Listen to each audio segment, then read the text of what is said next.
नमस्कार। आप सुन रहे हैं कहानी गोल्ड। आइए दोस्तों सुनते हैं मंजरी शुक्ला जी की लिखी कहानी धानी चुनर। हमेशा की तरह अपने 10 बाई 10 के रूम में बैठा हुआ पुरानी मैगजीन को सुबह से 5वीं बार पढ़ रहा था और हर बार पता नहीं कैसे उसमें से एक नई खबर चुपके से निकल कर आ जाती थी। मानो मेरे भाग्य के साथ साथ इस मैगजीन ने भी मुझसे लुका छिपी करने की सोची हो। बार बार उन्हीं नन्हे नन्हे काले अक्षरों के बीच से गुजरते हुए भी मेरी आंखें तो थक रही थीं, पर मन था कि जैसे अथाह जलराशि में डूबते और उतराते हुए भी अपनी कल्पनाएं बुन रहा था। पता नहीं मन इतना चंचल क्यों होता है। हम उसको मजबूती से पकड़ने की पूरी कोशिश करते हैं, पर वह हंसता हुआ यादों के पंख लगाए उड़ता ही जाता है और उसे पकड़ते हुए रोकने के लिए उसके पीछे घिसटने पर भी सिवाय दर्द और तकलीफ के कुछ हासिल नहीं होता, क्योंकि वह नहीं रुकता। जैसे ही उसे बांधो उसके विशाल पंख पूरे आकाश में छा जाते हैं और वह जोरों से हंसता हुआ आगे उड़ने लगता है और हम अपनी यादों की धुंध में लिपटे हुए उसके पीछे दौड़ते रहते हैं। एक अंतहीन यात्रा। जिंदगी का सारा गणित मुझे न जाने कितनी बार महसूस हुआ कि सिर्फ और सिर्फ मन का ही है। इसी तरह की उलझनों में फंसा हुआ मैं लाख कोशिश करने के बाद भी किसी भी काम में अपना मन नहीं लगा पा रहा था, क्योंकि आज मेरा सिविल सर्विसेज की मुख्य परीक्षा का रिजल्ट आना था। तभी अचानक दरवाजे पर दस्तक हुई। खनकती चूड़ियों की आवाज़ मेरे कानों में मुझे किसी मंदिर की घंटियों की मधुर झनकार सी महसूस हुई। और कोई दिन होता तो मैं दरवाज़ा खोलने के लिए बेकरार हो उठता, पर आज तो जैसे दिल, दिमाग और शरीर तीनों ने ही काम करना बंद कर दिया था।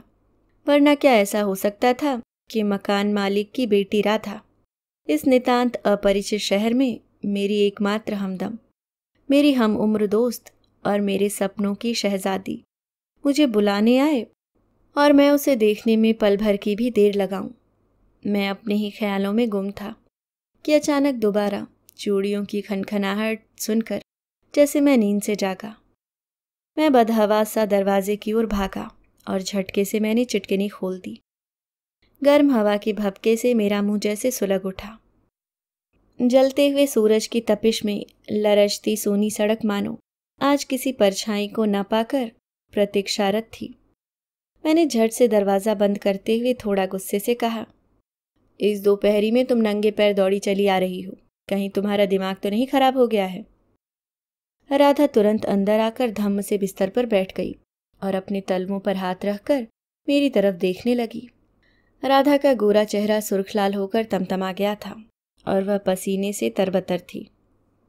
मेरी बात पूरी होने से पहले ही राधा उसकी धानी रंग की चुनरी से चेहरा पोंछते हुए मुस्कुराते हुए बोली, राहुल, रिजल्ट आया है तुम्हारा उसी परीक्षा का जिसकी तैयारी में तुमने आंखों को लालटेन बनाकर दिन रात जलाया है।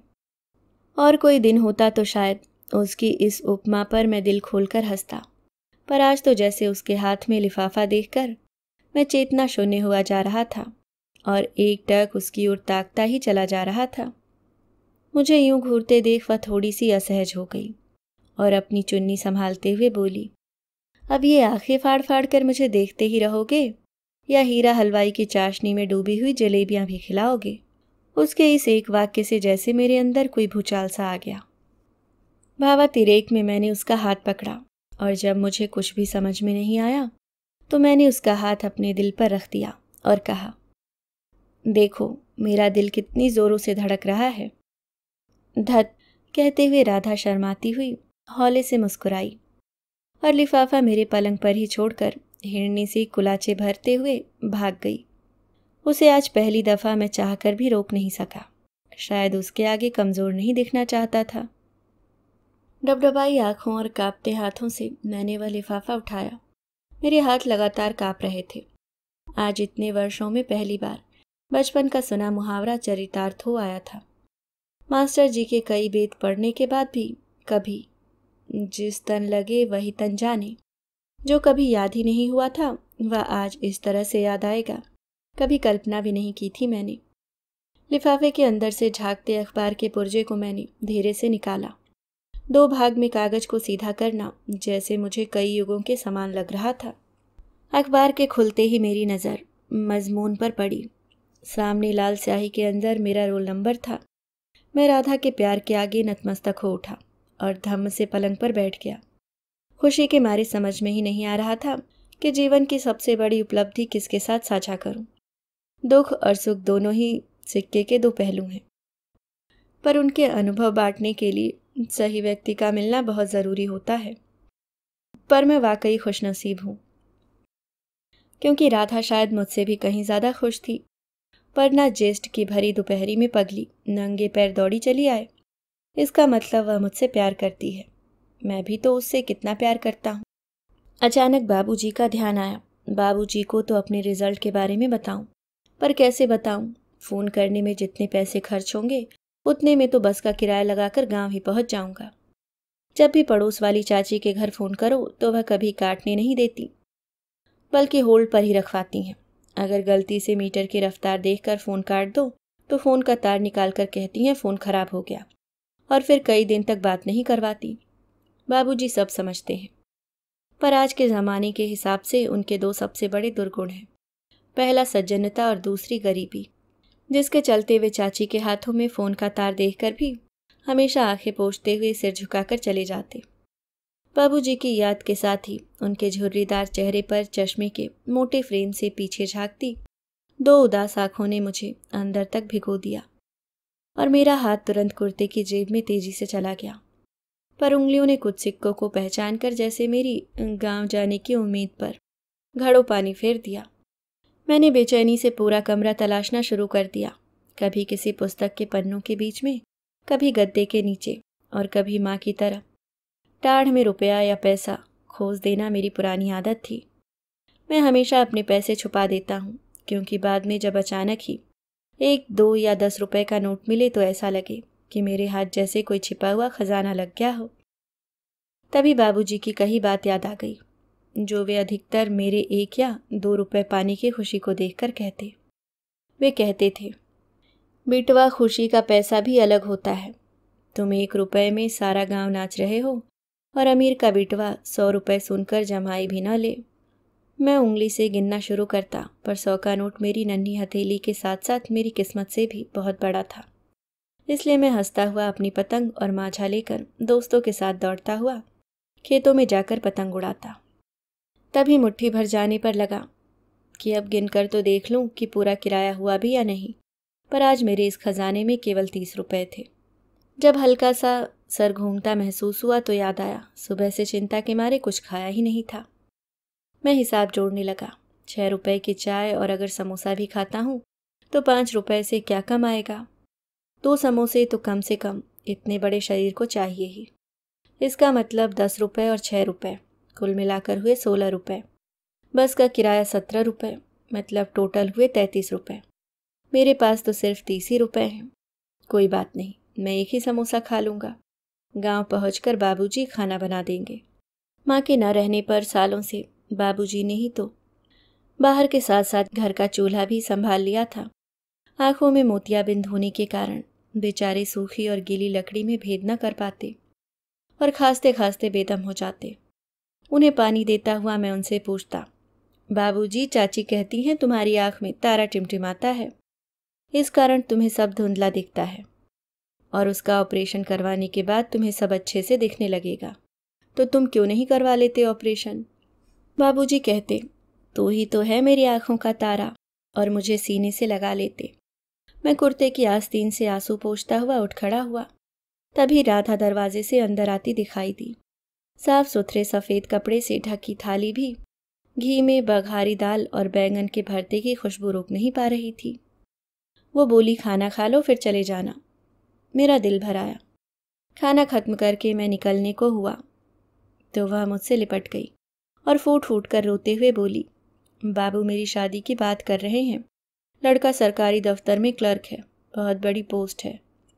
मैंने उसे चुप कराते हुए कहा, इस लिफाफे को संभाल कर रखना, जब बाबू शादी की बात करें तब दिखा देना। कह देना एक दिन कलेक्टर बनकर लौटूंगा, तुम्हें हमेशा हमेशा के लिए अपने साथ ले जाने के लिए मैं वापस आऊँगा। तुम्हें लेने। इस बार ना वह शर्माई और ना कुछ बोली, बस सुबकते हुए उसने अपनी चुन्नी खोलकर उसमें से 100 के कुछ बूढ़ी मुड़ी करे हुए नोट निकाले और पथराई आंखों से देखते हुए मेरी दाएं हाथ की हथेली में पकड़ा दिए। मुझे उसकी तरफ नजरें उठाकर देखने की भी हिम्मत नहीं हुई। ऐसा लगा जैसे मेरी हथेली में सैकड़ों मन बोझ लदा हो। वहां से गांव पहुंचा तो बाबूजी के साथ सारा गांव मेरे सिविल सर्विसेज क्लियर करने की खुशी में जैसे पागल हो उठा था। आज बाबूजी गांव के हीरो थे। कुछ ही दिनों बाद मैं ट्रेनिंग करने के लिए चला गया और फिर उसी जिले में कलेक्टर बनकर लौटा। वहीं किसी भ्रष्ट आदमी ने मुझे कानून और मुकदमों के चक्कर में ऐसा उलझाया कि 2 साल कब बीत गए मैं जान ही नहीं पाया। खैर, सच की हमेशा जीत होती है, सो मेरी भी हुई। पहली ही फुर्सत में मैं राधा से किया अपना वादा निभाने के लिए उससे मिलने के लिए निकल पड़ा। रास्ते से हीरा हलवाई की देसी घी में डूबी 2 किलो जलेबी और 1 टोकरी फल खरीद कर मैंने ड्राइवर से कार की डिक्की में रखवा लिए। राधा को देखने की बात तो दूर, उसका घर देखकर ही मेरा दिल जोरों से धड़कने लगा था। कार से उतरते समय मैंने काला चश्मा पहन लिया कि कहीं राधा मेरे आंसू न देख ले। ड्राइवर और मैंने सावधानी से फल की टोकरी उठाई और अंदर जाकर आंगन में रख दी। ड्राइवर समझदार था, सो तुरंत बाहर चला गया। सामने के कमरे से बाबूजी निकलते दिखाई दिए। 2 वर्ष में ही वह बहुत ज़्यादा बूढ़े और थके हुए लग रहे थे। मैंने जैसे ही झुककर उनके पैर छुए, वह भरभरा कर रोते हुए मेरे गले से लग गए। किसी अनहोनी आशंका से मेरा दिल कांप उठा। मैंने बाबूजी को दिलासा देते हुए पूछा, क्या हुआ बाबूजी, और राधा नहीं दिखाई दे रही कहीं? वो भाग गई, कहते हुए निढाल से बाबूजी खटिया पर पसर गए। मेरी आंखों के आगे अंधेरा छा गया। मैं उनके पैरों के पास जमीन पर ही बैठ गया। बहुत देर तक हम दोनों चुपचाप बैठे रहे। चश्मा उतार कर आस्तीन से आंसू पोंछते हुए वह सुबकते हुए बोले, मुझे क्या पता था कि वह तुमसे प्यार करती है। मैंने उसकी शादी तय कर दी, बस तभी से गुमसुम रहने लगी थी। बस दिन रात एक अखबार के टुकड़े को देखती रहती थी। एक दिन उसी पुर्चे को ले आई और बोली, वह आएगा मुझे लेने कलेक्टर बनकर, यह आपको दिखाने को कह गया है। मैंने देखा तो उसमें तुम्हारा रोल नंबर था, पर ना तो तुम्हारा पता था और ना ही फ़ोन नंबर। 2 साल तक हम तुम्हारी राह देखते रहे।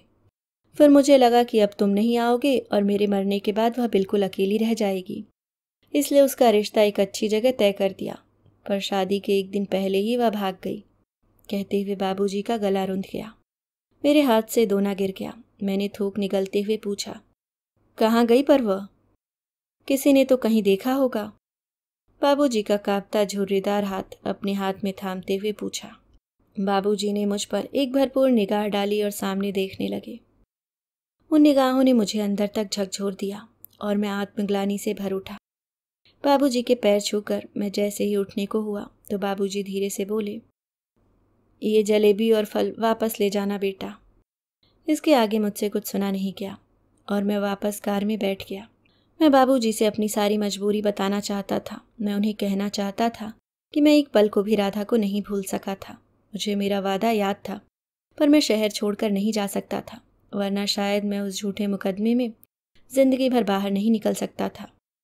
मैं कार में बैठकर जोर जोर से रो रहा था। मैंने सपने में भी नहीं सोचा था कि मेरे कारण राधा की जिंदगी बर्बाद हो जाएगी। कहाँ गई होगी इतनी सीधी लड़की, कोई भी बहला फुसला कर अपने साथ न ले गया हो। कब घर आ गया मैं जान ही न पाया। राधा की तलाश करने में मैंने दिन रात एक कर दिए, पर उसका कहीं पता नहीं चला।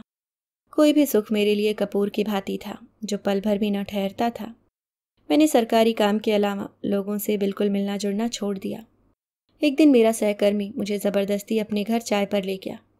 मैं बेमन से चाय पी रहा था कि उसकी पत्नी की कर्कश आवाज़ किचन से आई, जो बुरी तरह से नौकरानी को डांट रही थी। राधा, ठीक से बर्तन मल, वरना अभी निकाल दूंगी तुझे।